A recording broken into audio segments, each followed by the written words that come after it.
it's startling to compare Trump coming into office and Starmer coming into office. Starmer should have been prepared. He should had plenty of time to realise that the Tories were running out of road, and here we have a government that had no blueprint and was embarrassed and surprised by surprise, which everybody knew was there anyway. Namely, that the debts were very, very heavy, and there was nothing in the coffers, and that is used as an excuse from addressing the situation we are left with Brexit and in the world. It's reflected across the world.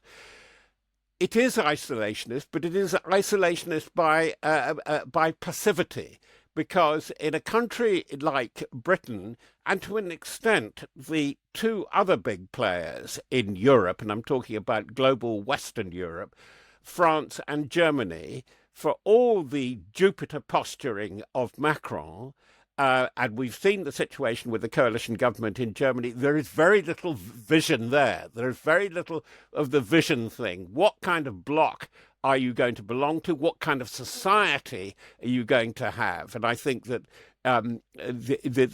what is worrying now is how superficial, I'm talking about in European and British terms, the discussion of migration is and immigration, because it has to be linked. And only one leader has really come up front to Sir Keir Starmer about this. And it's curiously Giorgia Meloni of Italy saying you've got to balance it off with also the wintering, the awful word that we're not allowed to use in much journalism in Western Europe, demographic wintering, because in countries like Italy, but it's not so far away in Britain, the aging of the population is a huge problem.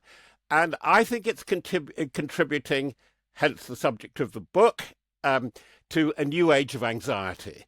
You could see there have been catalysts to this, like the COVID pandemic, but societies and communities are looking in on each other.